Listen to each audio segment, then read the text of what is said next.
किया है, आप लोग प्लेलिस्ट एक बार जाके चेक कर सकते हैं। सारे कॉम्पिटिटिव एग्जाम्स के लिए इक्वली इम्पोर्टेंट है।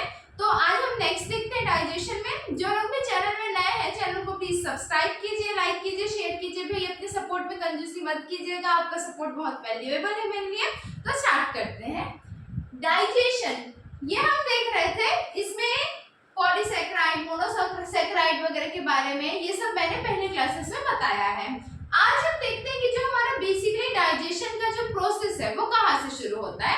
तो लास्ट क्लास में मैंने बताया था कि सबसे पहले इंजेशन होता है, मतलब खाने को हम अंदर लेते हैं। कहाँ लेंगे? हमारे मुंह के अंदर हम खाना लेंगे, ठीक है। तो वहां से हमारे माउथ से, हमारे मुंह से, जिसको हम बकल कैविटी या ओरल कैविटी बोलते हैं, यहाँ से डाइजेशन का प्रोसेस क्या होता है भाई? स्टार्ट होता है। मतलब जो हमारा पहला स्टेप होगा डाइजेशन का, वो कहाँ से स्टार्ट होगा? ओरल कैविटी, बकल कैविटी या माउथ से होगा। ये क्वेश्चन पूछा जाता है कि डाइजेशन का, पाचन का जो प्रोसेस है वो कहाँ से स्टार्ट होता है, ठीक है। डाइजेशन स्टार्ट्स फ्रॉम करके क्वेश्चन आता है, तो बिल्कुल माउथ, बकल कैविटी या ओरल कैविटी से डाइजेशन का प्रोसेस स्टार्ट होता है, शुरू होता है, ठीक है। अब जो ये ओरल कैविटी, बकल कैविटी होती है, ये कैसे, मतलब इसका डिवीजन किस तरीके से होता है? तो इसमें 3 पार्ट्स होते हैं। कितने पार्ट्स होंगे भाई? 3 पार्ट्स होंगे, ठीक है। 3 पार्ट्स होंगे। कौन कौन से हैं? तो जो आपका पहला पार्ट है वो क्या है? टीथ, दांत। दूसरा जो है वो क्या है? टंग, जिसको क्या बोलते हो? जीभ बोलते हो। और तीसरा क्या है? तीसरा सलाइवरी ग्लैंड है। एक ग्रंथि हमारे मुंह के अंदर पाई जाती है जो सलाइवा या लार का सिक्रीशन करती है, उसी को हम सलाइवरी ग्लैंड बोलते हैं। तीनों से क्वेश्चन पूछे जाते हैं, ठीक है। तीनों से क्वेश्चन पूछे जाते हैं। क्या क्या क्वेश्चन पूछ सकते हैं वो मैं भी आपको बताते हुए चलूंगी, ठीक। तो देखो हम कहाँ से शुरू करते हैं? टीथ से शुरू करते हैं, ठीक है। पहले पार्ट से तो सबसे पहले हम जानते हैं कि स्टडी ऑफ टीथ, जैसे बायोलॉजी क्या है? स्टडी ऑफ लाइफ है, ठीक है। बॉटनी क्या है? स्टडी ऑफ प्लांट्स है। जूलॉजी क्या है? स्टडी ऑफ एनिमल्स है। केमिस्ट्री क्या है? स्टडी ऑफ केमिकल्स है। फिजिक्स क्या है? स्टडी ऑफ जो मशीन्स है या जो भी हमारे आसपास में मैकेनिकल चीजें, इलेक्ट्रिकल चीजें, उनकी स्टडी को बोल सकते हैं। तो इसी तरीके से स्टडी ऑफ टीथ, जो दांत की स्टडी है, उसको क्या बोलते हैं? तो दांत की स्टडी को, स्टडी ऑफ टीथ को ओडोंटोलॉजी बोला जाता है। ओडोंटोलॉजी बोला जाता है, ठीक है। ये क्या है? स्टडी ऑफ टीथ है। पूछा हुआ क्वेश्चन है, बिल्कुल स्टार मार्क, ठीक। अब जो ह्यूमन टीथ होते हैं, इंसानों के जो टीथ होते हैं वो कितने तरीके के होते हैं भाई? 2 टाइप्स के होते हैं। कैसे होते हैं? 2 तरीके के होते हैं। पहला जो होता है वो होता है आपका मिल्क टीथ, जिसको दूध के दांत भी बोलते हैं। और दूसरा होता है परमानेंट टीथ या एडल्ट टीथ। बड़े होने के बाद जो दांत आते हैं एडल्ट्स में जो होते हैं, या जो परमानेंट होते हैं, अनटिल अनलेस आप बुजुर्ग हो जाओ, आपके दांत पूरी तरह से डैमेज हो के टूटने ना लगे, तब तक ये हमारा क्या करते हैं? साथ देते हैं। तो 2 तरीके के होते हैं हमारे दांत, ठीक है। जो मिल्क टीथ होता है, दूध के दांत होते हैं, उनकी संख्या क्या होती है? उनके नंबर्स कितने होते हैं? तो 20 होते हैं। दूध के दांत कितने होते हैं? 20 होते हैं। और जो एडल्ट टीथ होते हैं, परमानेंट टीथ होते हैं, वो कितने होते हैं भाई? 12 होते हैं, ठीक है। ये हम समझ गए कि ह्यूमन टीथ कितने प्रकार से होते हैं? 2 प्रकार से होते हैं। टीथ की स्टडी को क्या बोलते हैं? ओडोंटोलॉजी बोलते हैं। बिल्कुल सब कुछ पूछा हुआ क्वेश्चन है। क्वेश्चन के फॉर्म में मैं आपको क्लास जो है एक्सप्लेन कर रही हूँ। सारी चीजें भरेंगे, कवर होती जाएंगी, कंटेंट आपको बिल्कुल सुपीरियर क्वालिटी का ही मिलेगा, ठीक है। अब यहाँ पर क्वेश्चंस कैसे आते हैं?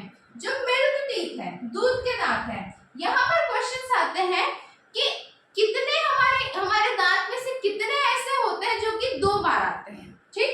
तो भाई अब दूध का दांत है, मिल्क टीथ है, वो आएगा, आने के बाद टूटेगा, टूटने के बाद रीजनरेट होगा, फिर से उगेगा।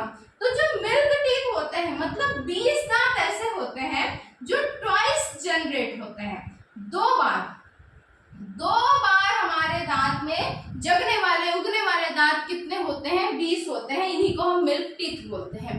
पूछा हुआ क्वेश्चन है, स्टार मार्क्ड। जब आप एमसीक्यू सॉल्व करोगे, अलग अलग एग्जाम्स के प्रीवियस ईयर क्वेश्चंस देखोगे, तो उसमें ये क्वेश्चन आपको जरूर दिखेगा, ठीक है। नेक्स्ट क्वेश्चन पूछा जाता है कि ऐसे कितने दांत होते हैं जो सिर्फ और सिर्फ एक बार जनरेट होते हैं, एक बार आते हैं? तो भाई 12 दांत, 12 टीथ ऐसे होते हैं जो कि लाइफ में सिर्फ और सिर्फ एक बार आते हैं, ठीक है। जब टूट जाता है तो ये नेचुरली रिजनरेट नहीं होता, आपको आर्टिफिशियल दांत जो है इम्प्लांट करवाना पड़ता है, ठीक। तो एडल्ट टीथ कितने होते हैं, फिर टोटल हो जाते हैं 32, 20 प्लस 12। ठीक है, क्लियर है यहाँ तक के कि 20 दांत ऐसे होते हैं जो 2 बार जगते हैं और 12 दांत ऐसे होते हैं जो 1 बार जगते हैं। किसी भी एडल्ट मनुष्य में, ह्यूमन में 32 दांत पाए जाते हैं। ठीक, अब ये जो दांत होते हैं इनके भी टाइप्स देख लेते हैं। दो तो हमने बेसिक टाइप्स देखा, मिल्क टीथ और कॉमन एंड या एडल्ट टीथ। अब ये जो दांत के अंदर की स्ट्रक्चर है इनका भी डिवीजन देखते हैं।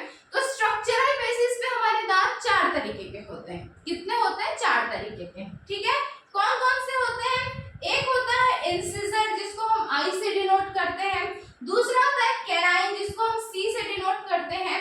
ये जो दांत होता है कैनाइन, इस पे क्वेश्चन पूछा जाता है कि डॉग्स में भी सिमिलैरिटी होती है, ह्यूमंस एंड डॉग्स में पाया जाने वाला सिमिलर टीथ कौन सा है, तो वो क्या होता है, कैनाइन। कैनाइन जो है वो डॉग टाइप के एनिमल्स को रिप्रेजेंट करने के लिए वर्ड यूज किया जाता है। ठीक है, तीसरा है आपका प्रीमोलार और चौथा है मोलार।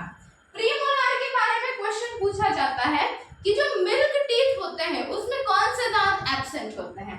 तो जो प्रीमोलार दांत होते हैं वो मिल्क टीथ में क्या होंगे, एब्सेंट होंगे, मतलब जो दूध के दांत होंगे उसमें प्रीमोलार का टाइप प्रेजेंट नहीं होगा। बिल्कुल स्टार मार्क पूछा हुआ क्वेश्चन है, बहुत अच्छे लेवल का क्वेश्चन है ये। ठीक है, समझ गए यहाँ तक के? कोई भी डाउट होता है तो आप लोग बिल्कुल कमेंट करके पूछिए। ठीक है, एडल्ट टीथ हम देख रहे हैं 32 होते हैं, 20 जो होते हैं जो 2 बार आते हैं, 12 जो होते हैं वो 1 बार जनरेट होते हैं। इसके टाइप्स क्या होंगे, तो 4 तरीके के होंगे। इंसिजर जिसको आई बोलते हैं, कैनाइन जो डॉग्स में और ह्यूमंस में कॉमन होता है, प्रीमोलार जो कि बच्चों में जो मिल्क टीथ होता है उसमें एब्सेंट होता है, और मोलार्स ये चौथा टाइप है। ठीक है, मोलार्स को हम एम से रिप्रेजेंट करते हैं। अब आगे बात करते हैं डेंटल फॉर्मूला की। ठीक, तो कैसा अरेंजमेंट होता है हमारे में डेंटल फॉर्मूला का। देखो ये जो लाइन होती है ये समझ लो ये ऊपर के दांत को डिनोट कर रही है और ये नीचे के दांत को। ठीक है, ऊपर वाला हिस्सा और नीचे वाला जो हिस्सा होता है ना वो। तो पहला होता है incisor, canine, premolar, molar. Incisor, canine, premolar, molar. ठीक है, इस तरीके से लिखा जाता है, पहले इंसिजर, फिर कैनाइन, फिर प्रीमोलार और फिर मोलार। डेंटल फॉर्मूला जो ह्यूमंस का है वो क्या है, 2 1 2 3 अपॉन 2 1 2 3। इस तरीके से जो है ह्यूमंस का डेंटल फॉर्मूला होता है। 2 किसके लिए होता है, इंसिजर, कैनाइन, प्रीमोलार, मोलार। फिर से इंसिजर, कैनाइन, प्रीमोलार, मोलार। ठीक है,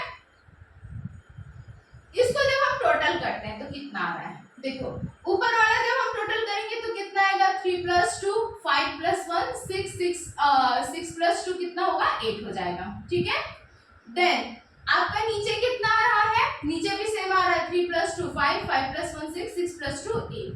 तो क्या आ रहा है हमारा यहाँ पे 8/8 आ रहा है, 8/8 आ रहा है। जब हम इसको पूरे को 2 से मल्टीप्लाई कर दें, पूरे को 2 से मल्टीप्लाई कर दें, मैं 32 का काउंट आपको बता रही हूँ कि 32 दांत कैसे होते हैं। जब हम इस 8/8 को पूरे को 2 से मल्टीप्लाई कर दें तो क्या आएगा, 16/16।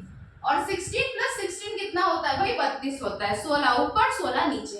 इस तरीके से डेंटल फॉर्मूला क्या होता है, कैलकुलेट किया जाता है। ये बहुत हाई लेवल पे नीट वगैरह में पूछा जाता है। आप चाहे तो इस प्रोसेस को अवॉइड कर सकते हैं, वो आपके ऊपर है कि आप कितना पढ़ना चाहते हैं, पर ये डेंटल फॉर्मूला याद होना बहुत ज्यादा जरूरी है। बिल्कुल पूछा हुआ क्वेश्चन है, स्टार मार्क्स। ठीक है, ओके। यहाँ एक और चीज आती है कि जो दांत के ऊपर का लेयर होता है जो सफेद सफेद दिखता है उसको क्या बोलते हैं। अगेन रिपीटेड क्वेश्चन, ये जो अपर पार्ट होता है दांत का, टीथ का, उसको एनेमल बोलते हैं। क्या बोलते हैं, एनेमल बोलते हैं, ENAMEL। और ये क्या होता है, हमारी बॉडी का हार्डेस्ट पार्ट होता है, सबसे कठोर जो हमारा पार्ट होता है बॉडी का वो एनेमल है, जो कि दांत की ऊपरी सतह पे, ऊपरी सरफेस पे पाई जाती है, हमारे दांत को सफेद रंग प्रोवाइड करती है। ये एसिड या किसी भी तरीके के खाने पीने की चीजों से इजीली नुकसान नहीं पहुंचती है। ठीक है, इसीलिए इसको क्या बोलते हैं, बॉडी का हार्डेस्ट पार्ट बोलते हैं। ठीक, अब हम बात करते हैं टंग की। टंग क्या होता है भाई, जीभ होता है, हमारे जीभ को ही हम टंग बोलते हैं। ठीक है, तो इसमें क्या देखना है हमको, इसमें पार्ट्स देखने हैं कि कौन सा एरिया वाइज डिवीजन करना है। ठीक है, एरिया। तो यदि ये एक टंग का रफ स्ट्रक्चर है, ठीक है, ये क्या होता है, ये वाला हिस्सा क्या होता है, टिप होता है। सामने का हिस्सा होता है वो ये होता है, और ये क्या होता है, बैक एरिया होता है, पीछे साइड का हिस्सा प्रेजेंट होता है जहां से गले से कनेक्शन जाता है। ठीक है, तो सबसे पहले इसको समझने से पहले मैं एक वर्ड दिखाती हूँ आपको, फ्रेन्यूलम। फ्रेन्यूलम का क्या मतलब होता है? तो फ्रेन्यूलम क्या है, एक जंक्शन है, एक एरिया है जो कि जीभ को मुंह से कनेक्ट करके रखती है। किसको कनेक्ट करती है? टंग को माउथ से। टंग को माउथ से कनेक्ट करने वाले जंक्शन को, पार्ट को हम क्या बोलते हैं? फ्रेन्यूलम बोलते हैं। अगेन पूछा हुआ क्वेश्चन, स्टार मार्क। ठीक है, अब एक और वर्ड आता है यहीं पे, ये क्या है? पैपिले। क्या है? पैपिले। फ्रेन्यूलम किसको कनेक्ट करेगा? जो हमारा जीभ है उसको मुंह से कनेक्ट करेगा। पैपिले क्या करता है? जो हमारे टंग्स में, जीभ में जो टेस्ट बर्ड्स होते हैं, टेस्ट बर्ड्स की वजह से ही हमको मीठा, खट्टा, ये सारे टेस्ट क्या होते हैं समझ में आता है, नमकीन है, कड़वा है, जो भी है वो सब समझ में आता है। तो इन टेस्ट बर्ड्स को जीभ से कनेक्ट करने का जो काम करता है वो क्या करता है? पैपिले करता है। ठीक है, क्या करेगा? टंग को टेस्ट बर्ड्स, जो हमारा जीभ है उसको टेस्ट बर्ड से कनेक्ट करने का काम कौन करता है? पैपिले करता है। ये दो वर्ड्स आपको क्लियर होंगे अभी, फ्रेन्यूलम और पैपिले। ठीक, अब समझते हैं कि जो हमारा जीभ का, जो हमारे टंग का टिप हिस्सा होता है, बिल्कुल सामने का जो हिस्सा होता है, वो किस टेस्ट के लिए सेंसिटिव होता है? तो स्वीट या मीठा टेस्ट। मीठे का जो टेस्ट आता है वो बिल्कुल जीभ के सामने हिस्से में आता है। ठीक है, सॉल्टी, नमकीन जो टेस्ट आता है वो कहाँ पे आता है? जीभ का ये जो साइड वाला हिस्सा होता है, साइड फ्रंट जो होता है, फ्रंट से लेके साइड वाला जो हिस्सा होता है, वहां पे क्या होता है? सॉल्टी या नमकीन टेस्ट हमको पता चलता है। खट्टा, सोर मतलब क्या हो गया? खट्टा। खट्टी टेस्ट का सेंसेशन हमको जीभ के साइड से लेके पिछले हिस्से में होता है। ठीक है, साइड से लेके पिछले हिस्से में खट्टा या सोर टेस्ट हमको पता चलता है। ठीक, और जो कड़वा टेस्ट होता है वो जीभ के पिछले हिस्से में होता है, जो एरिया हमारे गले से फिर कनेक्ट होती है। तो जो बैक एरिया होता है वहां पे कैसा टेस्ट होता है? बीटर या कड़वा टेस्ट होता है। और जो हमारे जीभ का सेंटर पाया जाता है, साइड में तो टेस्ट बर्ड्स हो गए, जो जीभ का सेंटर पाया जाता है, जो टंग का सेंटर पाया जाता है, वहां पे कोई भी टेस्ट के लिए सेंसेशन प्रेजेंट नहीं होता है। सामने टिप स्वीट के लिए, सामने से साइड वाला हिस्सा इसके लिए, सॉल्टी के लिए। ठीक है, उसके बाद फिर पीछे वाला हिस्सा खट्टे या सोर के लिए, और सबसे पीछे वाला हिस्सा जो होगा वो किसके लिए होगा? बिटरनेस के लिए होगा, कड़वेपन के लिए होगा, और बीच वाला जो हिस्सा होगा वहां पे किसी भी प्रकार के टेस्ट का सेंसेशन नहीं होता है। ठीक, ये क्लियर है? यदि आपको पूछा जाए कि स्वीट से टेस्ट का सेंसेशन जीभ के कौन से पार्ट में होता है, तो आप बता सकते हो बिल्कुल फ्रंट पार्ट या टिप पार्ट में। ठीक है, क्वेश्चंस किस तरीके से आते हैं कि जो जीभ के कौन से एरिया में, in which of the following area of our tongue taste buds are not present, कौन से एरिया में टेस्ट बर्ड्स नहीं पाए जाते हैं? तो बीच वाला जो एरिया है, जब यहाँ पे टेस्ट ही नहीं है तो टेस्ट बर्ड्स होंगे क्या? वो भी नहीं होंगे। ठीक है, तो टेस्ट बर्ड्स जो होते हैं वो सेंटर वाले पार्ट में नहीं पाया जाता है। ठीक, फ्रेन्यूलम हमने देख लिया, पैपिले देख लिया। लास्ट जो हमारा पार्ट था, हमने किसको, बकल कैविटी को 3 पार्ट में डिवाइड किया ना। पहला हमने लिखा टीथ, दूसरा हमने देखा टंग, और तीसरा हमको क्या देखना है? Salivary glands. सलाइवा मतलब क्या होता है? लार, लार जो होती है ना हिंदी में, उसी को सलाइवा बोलते हैं। तो सलाइवा के सिक्रीशन के लिए, उसके वर्किंग के लिए कुछ ग्लैंड्स या ग्रंथियां हमारे मुंह के अंदर, हमारी बकल कैविटी के अंदर प्रेजेंट होती है। तो उसी के बारे में हमको देखना है। फंक्शन क्या होगा? Secretion of saliva, secretion of saliva, ये किसका फंक्शन होगा भाई? सलाइवरी ग्लैंड का। सलाइवरी ग्लैंड कितने तरीके के होते हैं? वेरी इंपॉर्टेंट पार्ट, पूछा हुआ क्वेश्चन। सलाइवरी ग्लैंड 3 टाइप के होते हैं। कितने प्रकार के होते हैं? 3। कौन कौन से होते हैं? पहला होता है पैरोटिड सलाइवरी ग्लैंड, दूसरा होता है सबमैंडिबुलर सलाइवरी, या इसी को सबमैक्सिलरी भी बोलते हैं, सबमैंडिबुलर या सबमैक्सिलरी सलाइवरी ग्लैंड, और तीसरा होता है सबलिंगुअल सलाइवरी ग्लैंड। ठीक है, 3 तरीके से होते हैं, पैरोटिड सलाइवरी ग्लैंड, सबमैंडिबुलर या सबमैक्सिलरी सलाइवरी ग्लैंड, और तीसरा क्या होगा भाई? Sublingual salivary gland. तो नेक्स्ट क्लास में ये जो तीनों ग्लैंड्स है, सलाइवरी ग्लैंड्स के जो तीनों पार्ट्स हैं, उनके स्पेसिफिकेशंस, उनसे किस प्रकार के क्वेश्चंस आए जाते हैं, ये हम देखने वाले हैं। तो एक बार देखते हैं, जल्दी से क्विकली रिवाइज कर लेते हैं, ठीक है, बहुत ज्यादा लंबा नहीं करेंगे video. Buccal cavity, oral cavity हम पढ़ रहे हैं, 3 पार्ट्स में डिवीजन होता है, teeth, tongue and salivary gland. Teeth की स्टडी को ओडोंटोलॉजी बोलते हैं। ह्यूमंस में 2 तरीके के टीथ होते हैं, milk teeth, adult teeth. Milk teeth कितने होते हैं? 20 होते हैं। एडल्ट टीथ कितने होते हैं? टोटल 32 होते हैं। कितने ऐसे दांत हैं जो लाइफ में 2 बार आते हैं? तो 20 दांत हैं। कितने ऐसे दांत हैं जो एक ही बार आते हैं? 12 दांत हैं। कितने प्रकार के दांत होते हैं? 4 तरीके के होते हैं, इंसिजर, कैनाइन, प्रीमोलार और मोलार। कैसे इसका अरेंजमेंट होता है? पहले इंसिजर का होता है, फिर कैनाइन का, फिर प्रीमोलार का, मोलार का, ठीक है। कैनाइन डॉग्स में भी पाया जाता है, प्रीमोलार चाइल्ड या मिल्क टीथ में एब्सेंट होते हैं, ठीक है। फॉर्मूला कैसे रहता है? 2 1 2 3, बिल्कुल इंपॉर्टेंट क्वेश्चन है, पूछा हुआ है। इस फॉर्मूले से हम 32 दांत तक कैसे पहुंच सकते हैं, ये भी मैंने आपको बताया है, बहुत ज्यादा इंपॉर्टेंट वाला पार्ट नहीं है, ठीक है। जो दांत का सबसे ऊपर वाला पार्ट होता है उसको क्या बोलते हैं? हम एनिमल बोलते हैं, जो कि बहुत हार्डेस्ट पार्ट होता है हमारे टीथ का। टंग देखा हमने, टंग के बारे में क्या देखा? फ्रेन्युलम देखा, जो कैसा जंक्शन है, जो हमारा जीभ होता है उसको मुंह से अटैच करने का, टंग को माउथ से अटैच करने का जंक्शन है। दूसरा हमने पैपिले देखा, जो टेस्ट बड को टंग से अटैच करके रखता है। फिर हमने एरिया देखा, टिप होगा वहां पे स्वीट होगा, सामने से साइड में सॉल्टी होगा, सामने से पीछे से साइड में क्या होगा?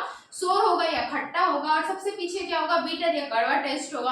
बीच में, जीभ के बीच में टेस्ट बड्स नहीं पाए जाते हैं, वहां पे टेस्ट का सेंसेशन नहीं होगा, ठीक है। सलाइवरी ग्लैंड्स में आए, फिर हम 3 तरीके के सलाइवरी ग्लैंड्स हमने देखे हैं, पैरोटिड सलाइवरी ग्लैंड, सब मैक्सिलरी या सब मैंडिब्यूलर सलाइवरी ग्लैंड, और तीसरा क्या है आपका? Sublingual salivary gland. इनके बारे में हम नेक्स्ट क्लास में डिटेल करेंगे। तो भाई बिल्कुल आपको कंटेंट बहुत अच्छी क्वालिटी का मिल रहा है, अप टू पॉइंट में पढ़ा रही हूँ, बहुत एक्स्ट्रा चीजें नहीं होंगी, पर हाँ ये जरूर है कि इसमें लिखा हुआ हर एक पॉइंट बहुत ज्यादा इंपॉर्टेंट है। बिल्कुल कंसेप्चुअली चल रहे हैं, आपको चीजें समझ भी आ रही है, आप साथ ही साथ क्वेश्चंस बना रहे हैं, बहुत अच्छे नोट्स से ये चीजें आपको मिल रही है, आप ट्रस्ट रखिए। तो बस भाई अपना सपोर्ट हाँ बना के रखिए, ज्यादा से ज्यादा शेयर कीजिए, लाइक कीजिए, सब्सक्राइब कीजिए, भाई मेरे को भी मोटिवेशन मिलेगा आप लोगों के सपोर्ट से। तो ठीक है, चलो मिलते हैं फिर अगली क्लास में, तब तक के लिए ओके बाय, टेक केयर।